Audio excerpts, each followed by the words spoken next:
بصیرت پر آپ دیکھ رہے ہیں سیرت النبی صلی اللہ علیہ وسلم۔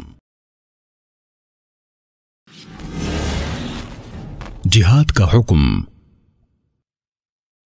مدینے میں جب نبی صلی اللہ علیہ وسلم نے مستقل قیام کیا تو جہاد کا حکم نازل ہوا اور یہ آیات بینات نازل ہوئیں۔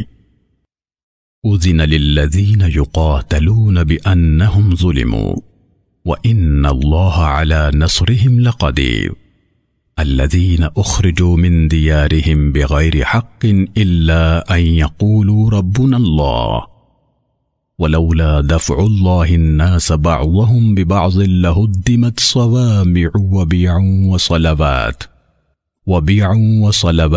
وَمَسَاجِدُ يُذْكَرُ فِيهَا اسْمُ اللَّهِ كَثِيرًا وَلَيَنْصُرَنَّ اللَّهُ مَنْ يَنْصُرُهُ ان اللہ لقوی عزیز الذین ان مکناہم فی الارض اقاموا الصلاة وآتوا الزکاة وامروا بالمعروف وانہوا عن المنکر وللہ عاقبۃ الامور۔ جن سے کافر لڑتے ہیں انہیں بھی لڑنے کی اجازت دی گئی ہے اس لیے کہ ان پر ظلم کیا گیا، اور بے شک اللہ ان کی مدد کرنے پر قادر ہے۔ یہ وہ ہیں جنہیں ناحق اپنے گھروں سے نکالا گیا صرف ان کے اس قول پر کہ ہمارا پروردگار فقط اللہ ہے۔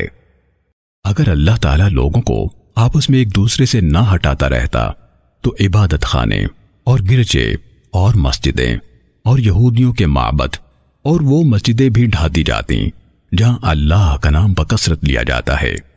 جو اللہ کی مدد کرے گا اللہ بھی ضرور اس کی مدد کرے گا۔ بے شک اللہ تعالیٰ بڑی قوتوں والا، بڑے غلبے والا ہے۔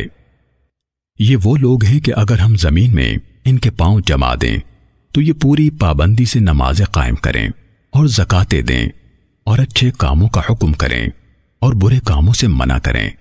تمام کاموں کا انجام اللہ کے اختیار میں ہے۔ غزوہ اس لڑائی کو کہتے ہیں جس میں نبی صلی اللہ علیہ وسلم نے بذات خود شرکت کی ہے، چاہے آپ نے مقابلہ کیا ہو یا نہیں۔ آپ صلی اللہ علیہ وسلم نے 21 غزوات میں حصہ لیا۔ پہلا غزوہ ابوا ہے جسے ودان بھی کہتے ہیں، اور آخری غزوہ تبوک ہے۔